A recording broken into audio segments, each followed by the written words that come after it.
உலக தமிழர்களை ஒரே இடத்தில் சந்திக்க வேண்டுமா? உங்களை அன்புடன் அழைக்கிறது தி ரைஸ் அமைப்பின் 13வது உலக தமிழர்கள் மற்றும் திறனாளர்கள் மாநாடு. நடைபெறும் நாள் ஜூன் 7 முதல் 9 வரை 2024 சுவிட்சர்லாந்து நாட்டில் உலக புகழ்பெற்ற டாவோஸ் காங்கிரஸ் சென்டரில். இன்றே பதிவு செய்வீர். www.tamilrise.org. தொடர்புக்கு 9150060032.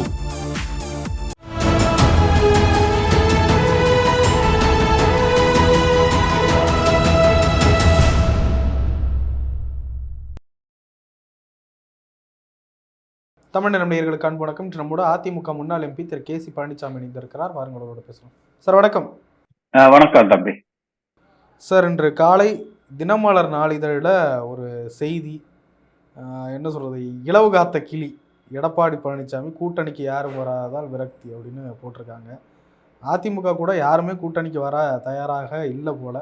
இன்ன வரைக்கும் எந்த கட்சியும் அணுகுற மாதிரியும் தெரியல. எப்படி பாக்குறீங்க இந்த சூழ்நிலையை? இல்ல, முதல்ல இப்படி கூட்டணி கட்சிகள் தேவை என்று எதிர்பார்ப்பதே அதிமுக தலைமைக்கு தகுதியான செயல் அல்ல. 2014 மோடியா லேடியா என்று சவால் விட்டு 40லும் தனித்து நின்று வெற்றி கண்ட இயக்கம். 2016 தனித்து 234 தொகுதிகளிலும் இரட்டைகளை போட்டியிட்டு வென்று ஆட்சி அமைத்த இயக்கம். அதனால இப்ப கூட்டணி எதிர்பார்ப்புகள் என்பதே தவறு. இதுல யாரெல்லாம் ஒருவேளை கூட்டணிக்கு வருவா? பாட்டாளி மக்கள் கட்சி. பாட்டாளி மக்கள் கட்சியாலதான் சென்ற முறை சட்டமன்ற தேர்தலில் அதிமுக ஆட்சியை இழந்தது. அந்த 10.5% உள் ஒதுக்கீடு கொடுத்த காரணத்தினால வட மாவட்டங்கள், இன்னும் தமிழகத்தினுடைய பெரும்பாலான பகுதிகளில் எதிர்மறை வாக்குகள் அதிகமாக வந்தது. இப்ப பாஜக இந்த பாட்டாளி மக்கள் கட்சி கூட்டணியில இருந்தா அதே மாதிரி எதிர்மறை விளைவுகள் தான் வரும். மாறாக பாமக கூட்டணியில் இல்லாம இருந்தா அந்த வாக்குகள் அதிமுகவுக்கு கிடைக்கும். இந்த 10.5% உள்ளொதுக்கீடு கொடுத்து ஆட்சியை பறிகொடுத்த பரிதாபத்துக்கு உரியவர் எடப்பாடி பழனிசாமி.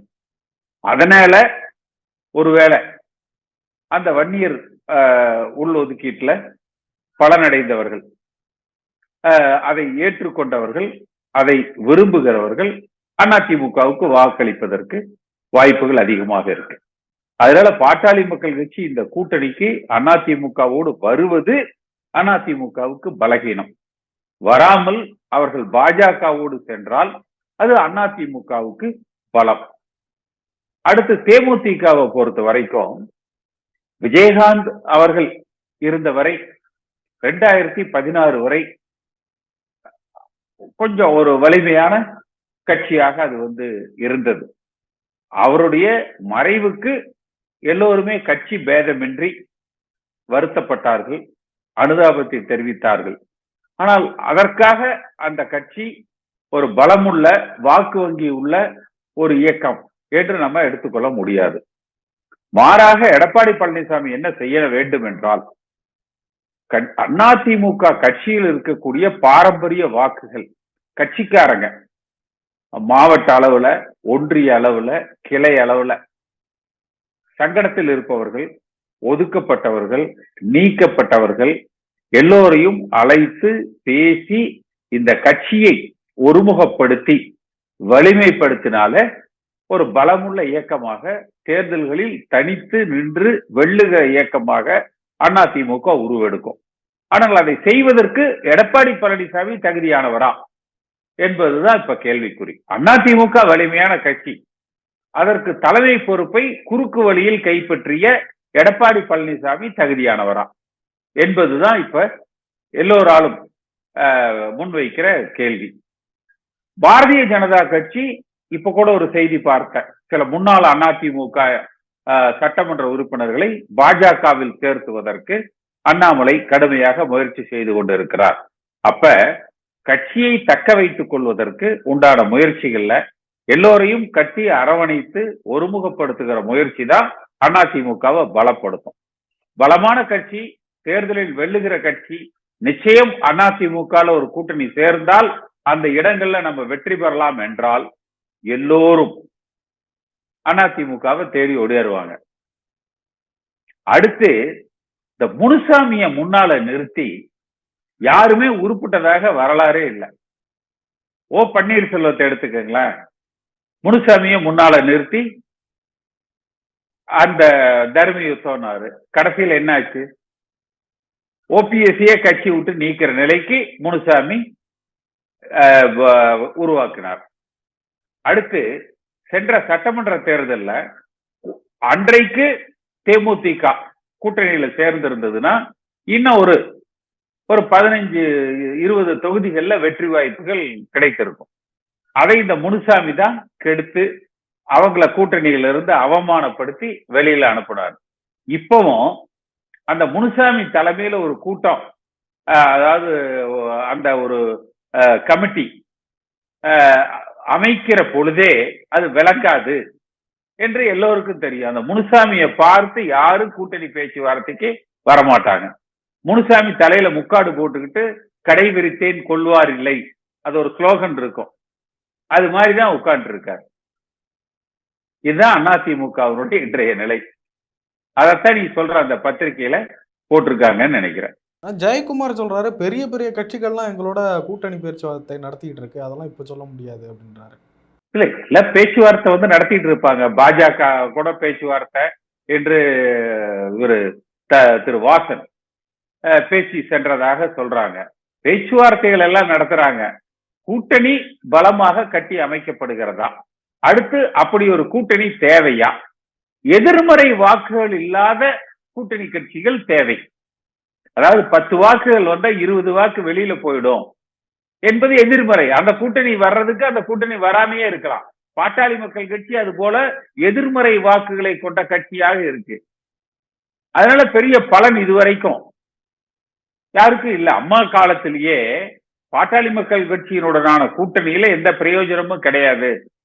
அந்த வெற்றி பெறக்கூடிய தொகுதிகள் அவங்களே வாங்கிப்பாங்க. அடுத்து அந்த எதிர்மறை வாக்குகள் அதிமுகவை பாதிக்கும். அதனால அதற்காக எடப்பாடி பழனிசாமியை ஏங்க வைப்பது, முனுசாமி தன்னுடைய அந்த சாவிய பாசத்தினால அந்த வேலையை செய்யறாருன்னு நினைக்கிறேன். பாஜக மீண்டும் கூட்டணி பேச்சுவார்த்தைக்காக ஜி.கே. வாசனிடம் தூது விடுகிறது அப்படின்ற வர செய்தி, அதிமுக நிச்சயமாக கூட்டணிக்கு வேணும் அப்படின்ற வகையில பாஜக அப்படி முயற்சி எடுக்குதோ? ஏன் அதிமுக இவ்வளவு விடாப்படியா விட மாட்டேங்குது பாஜக? இல்ல, பாஜகவை பொறுத்த வரைக்கும் அவர்கள் நிச்சயமா மத்தியில மீண்டும் ஆளுகிற கட்சியாக வரக்கூடிய வாய்ப்புகள் அதிகமாக தெரியுது இன்றைய தேதிக்கு. அடுத்து தமிழகத்திலேயும் ஆட்சி அமைக்கணும். தமிழ்நாட்டுல வெற்றி பெற வேண்டும் என்றால் அதற்கு அதிமுக தேவை. அடுத்து அதிமுகவை அரவணைத்து அளிக்கிற வேலையில பாரதிய ஜனதா கட்சி மும்முரமாக தீவிரமா பணியாற்றுறாங்க. எடப்பாடி பழனிசாமி பிடி கொடுப்பாருன்னு நினைக்கிறீங்களா சார்? பாஜக மீண்டும் அந்த தூது விடுறதெல்லாம் வச்சு பாக்குறேன். இல்ல, எடப்பாடி பழனிசாமியை பொறுத்த வரைக்கும் இடியாப்ப சிக்கல் இருக்காரு. பாஜகவோடு சென்றாலும் அரவணைத்து அழித்து விடுவார்கள். பாஜகவோட கூட்டணி வைக்காவிட்டால் தேர்தலுக்கு பிறகு அழித்து விடுவார்கள். ஏன்னா இவர் மீது இருக்கிற இந்த முன்னாள் அமைச்சர்கள் மீது இருக்கிற அந்த வழக்குகள், அவர்கள் செய்த ஊழல்கள், இதெல்லாம் நிச்சயமா அவர்களுக்கு விரோதமாக அமையும். எடப்பாடி பழனிசாமி சாமர்த்தியசாலி. தேர்தலுக்கு பிறகு நெடுஞ்சான் கிடையாக தன்னை பாதுகாத்துக் கொள்கிற கலையை நன்கு கற்றவர். ஜெயக்குமார் ரொம்ப திட்டவட்டமா சொல்றாரு, ஒருபோதும் பாஜக கூட கூட்டணி இல்லைன்னு. ஒரு சில தலைவர்கள் அப்படி பேசுறாங்க. ஆனா சில தலைவர்கள் பாஜக பத்தி பேசாம அமைதியாவே இருக்காங்களா? அதை எப்படி புரிஞ்சுக்கிறது? வழக்கு பயம் இருக்கிறவர்கள் பேச மாட்டாங்க. அதிமுக உணர்வு இருக்கிறவர்கள் இந்த இயக்கம் புரட்சி தலைவர் எம்ஜிஆர் வழியில வலிமையோடு பயணிக்க வேண்டும் என்று நினைக்கிற ஜெயக்குமார், சி.வி. சண்முகம் போன்றவர்கள் எல்லாம் பாஜக தேவையில்லை, நாம் எதிர்த்து களம் காண்போம், நம்முடைய தனித்தன்மையை பாதுகாப்போம், புரட்சி தலைவர் எம்ஜிஆர் காலத்து அம்மா காலத்து வலிமையான அதிமுகவை கட்டமைப்போம் என்று நினைப்பாங்க. ஆனால் இந்த ஊழல் பெருச்சாளிகள் தங்கமணி, வேலுமணி, அது ஒரு பட்டியல் போட்டா நிறைய இருக்கும். அவர்கள் எல்லாம் என்ன நினைப்பாங்க? பேச மாட்டாங்க இப்போதைக்கு. அடுத்து இவர்கள் வந்து அதாவது அந்த நேரேட்டிவ் பாலிடிக்ஸ் இருக்கு பாருங்க, அதுலயே தப்பு செய்யறாங்க. நீங்க நத்தம் விஸ்வநாதன் ஒரு பேட்டியில நேற்று நான் பார்த்த தொலைக்காட்சியில சொல்லுவார், அதாவது அந்த தேர்தல் அறிக்கை குழு ஒவ்வொரு பகுதியாக சென்று தேர்தல் அறிக்கையில என்னென்ன கோரிக்கைகளை சேர்க்க வேண்டும்னு கேட்கிறோம். அப்ப அந்த செய்தியாளர் கேட்பாரு, கேட்டு என்ன செய்ய போறீங்க அப்படி, அதை நாங்கள் மத்தியில் வலியுறுத்துவோம் அப்படிங்கிறாரு. இப்ப மக்கள் என்ன நினைப்பாங்க, அதுக்கு பேசாம மத்தியில் ஆளுங்கட்சியை வர்ற பாஜகவுக்கு ஓட்டு போட்டு அந்த கோரிக்கையை நாங்க நிறைவேற்றிக்கிறோம்ப்பா என்றுதானே நினைப்பாங்க. அல்லது எதிர்த்து போட்டியிடுகிற திமுகவுக்கு வாக்களிக்கிறோம், அல்லது தமிழ்நாட்டில் ஆளுங்கட்சியாக இருக்கிற திமுகவுக்கு வாக்களிக்கிறோம் என்றுதானே நினைப்பாங்க. இவங்க கோரிக்கைகளை எல்லாம் வாங்கி கொண்டு போய் வலியுறுத்துறாங்களாமா. இது என்ன ஒரு நேரேஷன் வந்து எங்க இவங்க வந்து செட் பண்றாங்க, அந்த நேரேட்டிவ் பாலிடிக்ஸ்ல வந்து இவர்கள் தவற விடுகிறார்கள். அந்த தமிழ்நாட்டினுடைய உரிமைகளுக்காக நாங்கள் போராடுவோம், அதிமுக இல்லாம யாரும் மத்தியில் ஆட்சி அமைக்க முடியாது, வலிமையான அதிமுகவாக நாங்கள் தமிழ்நாட்டின் நலன்களை பாதுகாப்போம். அந்த நேரேட்டிவ் பாலிடிக்ஸ் இவங்க சரியான முறையில கையாள்வதில்லை. எல்லாத்துக்கும் மேல ஒருத்தர் இருக்காருப்பா, இந்த திண்டுக்கல் சீனிவாசன் அவருடைய பேரு, புரட்சி தலைவர் அதிமுக பொதுச் செயலர் அண்ணாமலை. அவர் வந்து மைண்ட் வாய்ஸ் வந்து அப்படியே கேக்குது. இவங்களை எல்லாம் வச்சுக்கிட்டு முன்னணி தலைவர்களாக வச்சுக்கிட்டு இந்த இயக்க வந்து அவரு தான் பொருளாளர். அதாவது கம்பல்சரி ரிட்டையர்மெண்ட் கொடுக்க வேண்டியதுல KP முனுசாமி, நத்தம் விஸ்வநாதன், திண்டுக்கல் சீனிவாசன் இவங்களுக்கெல்லாம் வந்து அந்த கட்டாய ஓய்வு கொடுத்து அனுப்பப்பட வேண்டியவர்களாக இருக்கிறாங்க. என்ன மாதிரியான கூட்டணி அமையும்னு நினைக்கிறீங்க சார்? அதிமுக கூட எந்தெந்த கட்சியெல்லாம் சேர வாய்ப்பு இருக்குன்னு நினைக்கிறீங்க? எந்த கூட்டணியுமே தேவையில்லை. அதிமுக கட்சியை வலிமையாக கட்டமைத்தாலே முக்கோண 3 முனை போட்டியில வெல்லுகிற சக்தியாக அதிமுக உருவெடுக்கும். நீங்க 4 பேர் நம்ம நாடி கூட்டணிக்கு வரணும்னா என்ன தேவை? முதல்ல உங்கள் கட்சியை பலமாக வளமாக வலிமையாக நீங்கள் வைத்திருக்கிறீர்களா? இதான முதல்ல.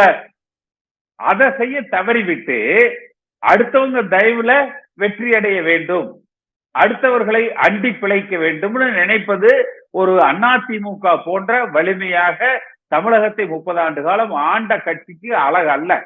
அதை இவர்கள் புரிந்து கொள்ள வேண்டும். OPS டிடிவி தினகரன்லாம் பாஜக கூட்டணியில பெரும்பாலும் ஐக்கியம் ஆயிடுவாங்க போலதான் தெரியுது.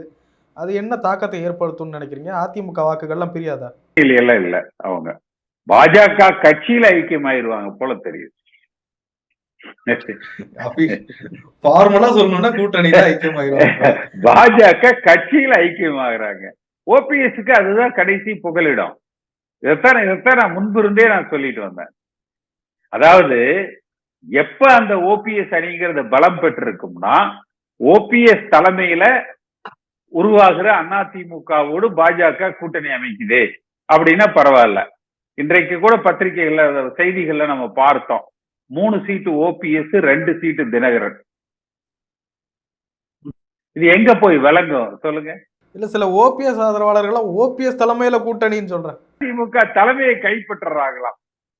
அது தினகரன் சொல்றாரு பாருங்க, துரோகிகளிடத்திலிருந்து அதிமுகவை மீட்போம். அம்மா காலத்துல அரசியலுக்கும் அதிமுகவுக்கும் சம்பந்தமே இல்ல என்று அம்மாட்ட உத்தரவாதம் எழுதி கொடுத்துட்டு ஓடி போனவங்க யாரு? அவங்க கட்சிக்கு அவங்க கைகள்ல அதிமுக சென்றடைய வேண்டும் என்று எந்த அதிமுக தொண்டன் விரும்புறான்? எந்த அதிமுக தொண்டனும் விரும்பல. ஓபிஎஸ் இவர்களோடு சேர்ந்து பலிகடா ஆயிட்டார். அவ்வளவுதான் நம்ம பார்க்கணும். ஓபிஎஸ்ஓ டிடிவி தினகரனோ பாஜக பக்கம் இருக்கிறதுனால வாக்குகள் பெரிய வாய்ப்பு இல்லைங்களா? அதிமுக வாக்குகள் உடைய வாய்ப்பு இல்லையா? அது வந்து அதிமுக கட்சியை எடப்பாடி பழனிசாமி எப்படி வழி நடத்துகிறார், அவருக்கு அந்த வழி நடத்துகிற வல்லமை இல்லை. அதுதான் இன்றைய பிரச்சனை. கட்சி வலிமையாக இருக்கு, ஒரு ஒன்றுபட்ட அதிமுக உருவாக்கப்படணும். ஓபிஎஸ்ஆ அவருக்கு இதுதான் இடம், வாங்கினேன்னு அரவணைத்து இந்த இயக்கத்தை வழிநடத்துகிற பக்குவத்தை இவர்கள் வளர்த்துக்கல.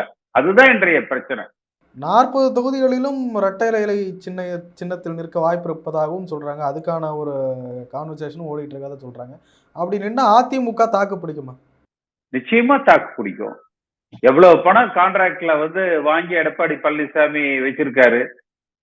நிச்சயமா திமுக அளவுக்கு, பாஜக அளவுக்கு களத்துல செலவு பண்ற பொருளாதார பலம் அவர்கிட்ட இருக்கு.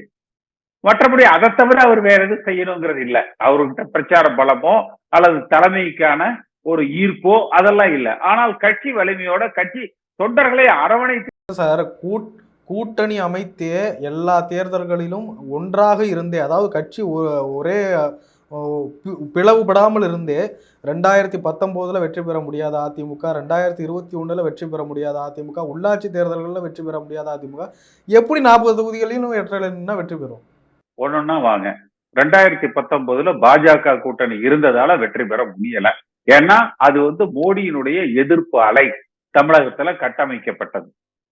2021 10.5% உள் ஒதுக்கீடும் தேமுதிகவை அதிமுக கூட்டணியிலிருந்து இந்த முனுசாமி திட்டமிட்டு விரட்டி அடித்ததும் தோல்விக்கான முக்கிய காரணிகள். அடுத்து ஆளுகிற கட்சிக்கு சாதகமாகத்தான் உள்ளாட்சி தேர்தல் முடிவுகள் இருக்கும். அது யார் ஆளுகிற கட்சியாக இருந்தாலும் சரி, இப்படித்தான் நம்ம இதை எடுத்துக்கணும். அப்ப இந்த முறை எல்லோரையும் அரவணைத்து விட்டு கொடுத்து அடிமட்ட தொண்டனை உற்சாகப்படுத்தி இந்த இயக்கத்தை சி.வி. சண்முகம், ஜெயக்குமார் போன்று பாஜகவை வலிமையாக எதிர்க்க வேண்டும், உண்மையாக எதிர்க்க வேண்டும், திமுகவை கடுமையாக நாம் களம் காண வேண்டும் என்று இந்த இயக்கம் வலுப்படுத்தப்பட்டால், இந்த பவர் புரோக்கர்ஸ் எல்லாம் இருப்பாங்க, மணி பேக் ஓட திமுகவோட ஒரு அண்டர்ஹேண்ட் டீலிங், பாஜகவோட ஒரு அண்டர்ஹேண்ட் டீலிங், தங்களை பாதுகாத்துக் கொள்வதற்காக இந்த கட்சியை கேடயமாக பயன்படுத்துகிறவர்கள் புறக்கணிக்கப்பட்டு, கொள்கைவாதிகள், லட்சியவாதிகள், இந்த இயக்கத்தின் மீது மாறாத பற்றும் விசுவாசமும் கொண்டவர்கள், புரட்சி தலைவர் எம்ஜிஆர் காலத்திலிருந்து இந்த இயக்கத்தில் ஐக்கியமாகி இந்த இயக்கத்தை பாதுகாக்க நினைப்பவர்கள் ஒருமுகப்படுத்தப்பட்டு வலிமைப்படுத்தப்பட்டால்